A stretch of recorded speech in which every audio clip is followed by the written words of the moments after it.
If you had to tell people just a couple of things about caffeine or coffee and sleep, what would you want them to know? Firstly, caffeine has a half-life for the average adult of 5 to 6 hours, which means that after about 5 to 6 hours, 50% of the caffeine is still circulating in your brain. That means that caffeine has a quarter life of 10 to 12 hours. So if you have a cup of coffee at noon, 25% of that, a quarter of that cup of coffee, is still in your brain at midnight. So I don't think many of us would get into bed and sort of pour a quarter of a cup of coffee and then swig it and then, put your head on the pillow. We understand that that probably doesn't lead to good sleep. But in some ways, that's not dissimilar to what you're doing if you have a cup of coffee at noon. Keep in mind, however, there is variability, that some people have a faster capability to metabolize or at least clear caffeine from the system. Firstly, the timing of caffeine can be important.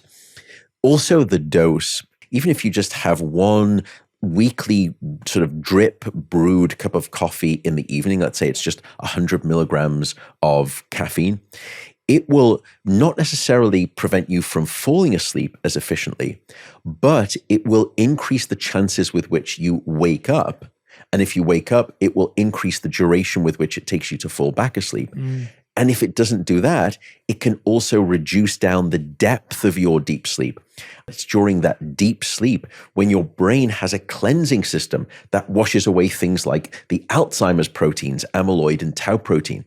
So you really would prefer not to try to degrade the quality of your deep sleep, considering all that it does for your brain and your body.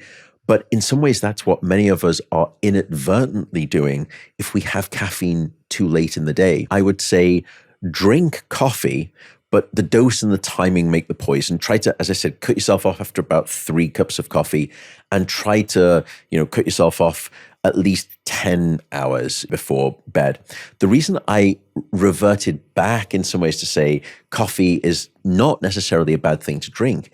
If you look at the relationship between drinking coffee and the health benefits, they are non-negotiably astronomically impressive.